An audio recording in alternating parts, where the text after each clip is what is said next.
Welcome colleagues, this is Dr. Sandeep here, Product Manager from Venus Remedies Limited, and this is the basic training program for the antibiotics basics. And today we would be starting with the first module that would be on the antibiotics. So let's move ahead. So these are our module objectives. Upon completion of this module, you will be able to understand following pointers. First, explain why the susceptibility testing is done.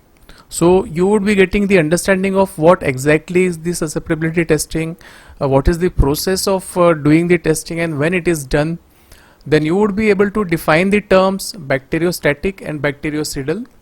You would be able to describe the functional antibiotic classification scheme and list the 5 main groups according to their function. You would be able to at least name one antibiotic from each class according to their functions, and describe the structure of gram-positive bacteria and gram-negative bacteria cell structure. Explain the modes of action for the antibiotics in each of the 5 functional antibiotic classes. So modes of action would be explained to you, and list the examples of natural resistance in each of the 5 functional antibiotic classes. And finally, you would be able to explain why it is not necessary to perform the susceptibility testing for certain organisms and antibiotic combinations. So let's move ahead with the first part, that is, what are antibiotics? So antibiotics are basically a chemical substance produced by the microorganism that inhibits the growth of or kills the microorganisms. So antibiotic is a chemical substance that is produced by a microorganism, and it inhibits or kills other microorganisms. So this is the basic definition of the antibiotic, and there is another term which is generally used by the doctors, that is antimicrobial agent. It is a chemical substance derived from the biological source or produced by the chemical synthesis. So earlier antibiotic definition mentioned that it was produced by the microorganisms, but in this particular definition of antimicrobial agent, it is mentioned that it is a chemical substance derived from the biological source, or it is produced by the chemical synthesis that kills or inhibits the growth of microorganisms. So the functions of the antibiotics and antimicrobial agents are same, just the production is for the antibiotics is from microorganisms, whereas antimicrobial agents are produced from the natural sources as well as chemical synthesis. The noun antibiotic was first used in 1942 by Dr. Salman A. Waxman. He was the soil microbiologist, and Dr. Waxman and his colleagues discovered several actinomycetes derived antibiotics. Now generally these two terms, antibiotic and antimicrobial agents, are used synonymously in the practice by the researchers, doctors, pharmaceutical industry, and the word antibiotic will be used to describe in this particular tutorial for the chemical substance derivable from the microorganism, or it is produced by the chemical synthesis that kills or inhibits the microorganisms or cures the infection. So let's move ahead. Now this is the definition by the CDC USA, that is Centers for Disease Control and Prevention from United States of America. So they define antibiotic as a drug that kills or stops the growth of the bacteria, and antibiotics are a type of antimicrobial. Penicillin and ciprofloxacins are the examples of antibiotics. There are many more examples like ceftriaxone, meropenem, imipenem. So these are the basically antibiotics which are used. Antimicrobials, a substance such as an antibiotic that kills or stops the growth of microbes including bacteria, fungi or viruses, are called as antimicrobial agents, and antimicrobial agents are grouped according to the microbes they act against. For example, antibiotics for the bacteria, antifungals for the fungus, and antivirals for the viruses.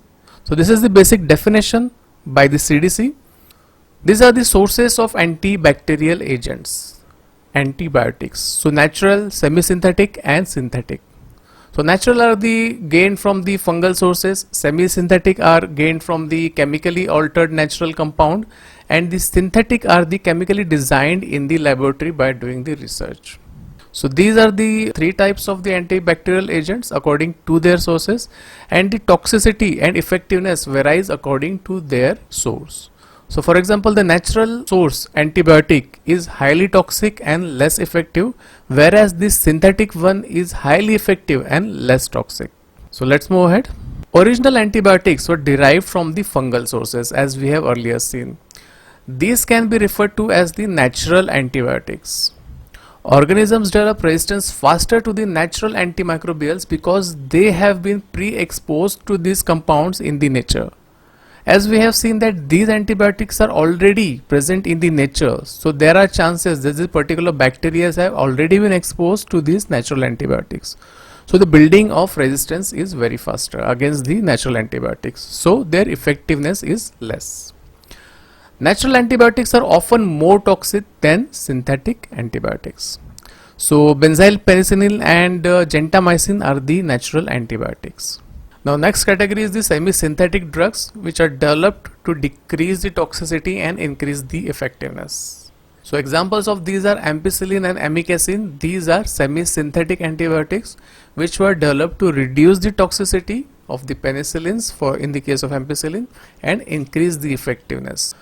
Synthetic drugs have an advantage that the bacteria are not exposed to the compounds until they are released. So synthetic drugs, as we have earlier seen, are the chemically produced drugs in the laboratory and they are not exposed to the bacteria occurring naturally. So they have high effectiveness and lesser toxicity. So examples of the synthetic drugs are moxifloxacin and norfloxacin. These are the synthetic antibiotics. So as we have earlier seen in the graph, there is an inverse relationship between the toxicity and the effectiveness as you move from natural to synthetic antibiotics. So these are the roles of antibiotics. Antibiotics are used basically to treat the bacterial infections, and some of these are very highly specialized and only effective against certain bacteria. For example, aztreonam, they act against the MBLs. Other known as broad spectrum antibiotics attack a wide range of bacteria, including ones that are beneficial to us. There are two main ways in which antibiotics target the bacteria.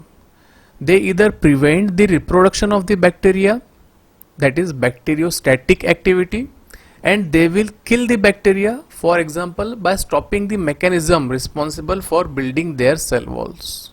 So the examples are cell wall synthesis inhibitors antibiotics. So there are two categories of antibiotics. First one is bacteriostatic, which prevent the reproduction of the bacteria, and bactericidal, which kills the bacteria, and the example is inhibitor of cell wall synthesis. So in the next video tutorial we would be learning about the susceptibility testing and the antibiotic treatment process when the patient is admitted to the hospital. So see you in the next video tutorial.